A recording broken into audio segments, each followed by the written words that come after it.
اس نے ایک مانگنے والے کو جھٹ سے کچھ نکال کر دے دیا۔ میں نے کہا کہ بھائی دیکھ بھال کر دینا چاہیے، یہ فراڈ لوگ ہوتے ہیں اور عام انسان کے جذبہ نیکی کو ایکسپلائٹ کرتے ہیں۔ فرمانے لگے آپ نے وجہ فرمایا میں پہلے ایسا ہی کرتا تھا، پھر ایک واقعے نے میری دنیا بدل کر رکھ دی۔ میں دھرم پورہ لاہور میں اپنے گھر سے سائیکل پر نکلا تھا کہ ٹھیکیدار سے اپنے بقایا جات وصول کر لوں۔ میں اسٹیل مل فکسر تھا اور ایک کوٹھی کے لینٹر کے پیسے باقی تھے، مگر ٹھیکیدار آج کل پر ٹرخا رہا تھا۔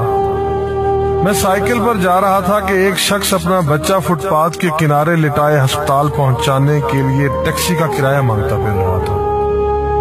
وہ کبھی کسی پیدل کا بازو پکڑ کر ہاتھ جوڑ دیتا، میرا بچہ بچا لے، مجھے ٹیکسی کا کرایہ دے دے، تو کبھی موٹر سائیکل والے کو ہاتھ دے کر روکتا، کبھی کسی کار والے کے پیچھے بھاگتا کہ وہ کار میں اس کے بچے کو ہسپتال پہنچا دے۔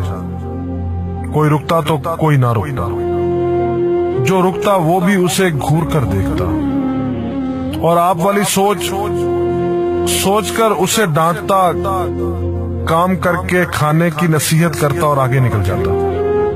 میں جو سائیکل سائیڈ پر روک کے ایک پاؤں زمین پر ٹیکے اس کا تماشا دیکھ رہا تھا، اچانک اس کی نظر مجھ پر بھی پڑی۔ اس نے میری سائیکل کا ہینڈل پکڑ لیا۔ بھائی جان خدا کے لیے میرے بچے کی زندگی بچا لیں، اس کو سخت بخار ہے، آپ نیچے اتر کر اس کو دیکھ تو لیں، آپ کو یقین آ جائے گا، آپ دیں گے تو شاید کسی اور کو بھی اعتبار آ جائے۔ مگر میں بھی آپ کی طرح سوچ رہا تھا۔ پھر جس جارحانہ انداز میں اس نے میری سائیکل کا ہینڈل پکڑ رکھا تھا، لگتا تھا کہ ادھر میں سائیکل سے اترا اور ادھر وہ سائیکل پکڑ کر بھاگ جائے گا۔ میں نے بھی اسے کام کر کے کھانے کی تلقین کی اور پچھلے جمعے میں سنی ہوئی حدیث اس کو بھی سنا دی۔ کما کر کھانے والا اللہ کا دوست ہوتا ہے، اور اپنا ہینڈل چھڑا کر بڑبڑاتا ہوا آگے چل پڑا۔ حرام خور ہمیں بے وقوف سمجھتے ہیں۔ 2-3 گھنٹے کے بعد جب میں بقایا جات وصول کر کے واپس آیا تو وہ ابھی اسی جگہ کھڑا مانگ رہا تھا۔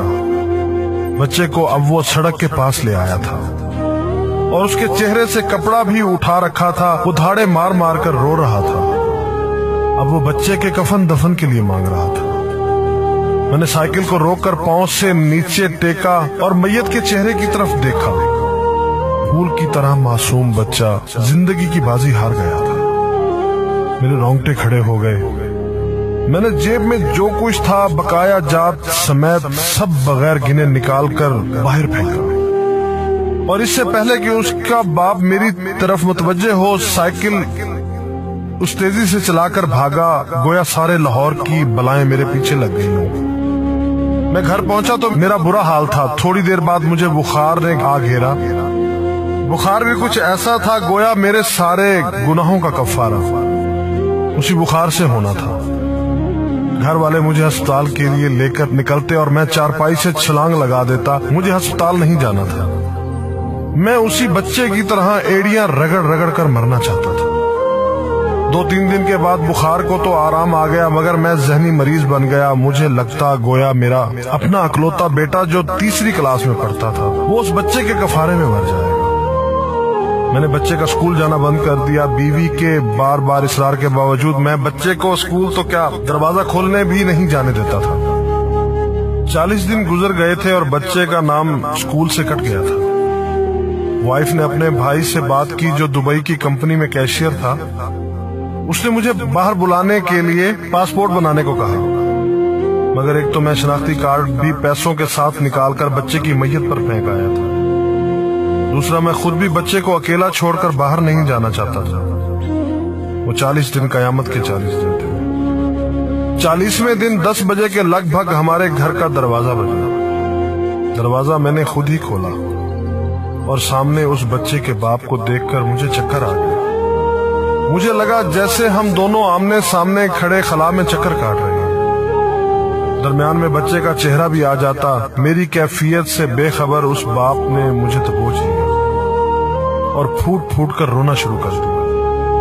وہ کچھ کہنے کی بجائے میری ٹھوڑی کو ہاتھ لگاتا اور اسے چوم لیتا، جبکہ میں پتھر کا بت بنے اس کی گرفت میں تھا کہ اچانک مجھے جھٹکا لگا اور میری چیخ کچھ اس طرح نکلی جیسے کسی کو پانی پیتے وقت اچھو لگ جاتا ہے اور پانی اس کے منہ اور ناک سے بہہ نکلتا ہے۔ میں اس بچے کے باپ کو سختی کے ساتھ سینے سے لگائے یوں رو رہا تھا گویا اس کا نہیں بلکہ میرا بچہ مر گیا ہے۔ ہمارے رونے سے گھبرا کر پورا محلہ اکٹھا ہو گیا تھا۔ آہستہ آہستہ 40 دنوں کا غبار نکلا۔ اس کو میں گھر میں لے کر آیا۔ محلے والے بھی آ گئے تھے جنہوں نے اس آدمی سے بہت افسوس کیا۔ کچھ دیر بعد اس نے اپنی جیب سے میرا شناختی کارڈ نکالا اور مجھے واپس کیا، پھر جیب میں ہاتھ ڈال کر کچھ پیسے نکالے اور میرا شکریہ ادا کر کے کہنے لگا کہ آپ کے پیسے بڑے برکت والے تھے۔ شاید آپ کے خلوص کی برکت تھی کہ میرے بہت سارے کام ہو گئے۔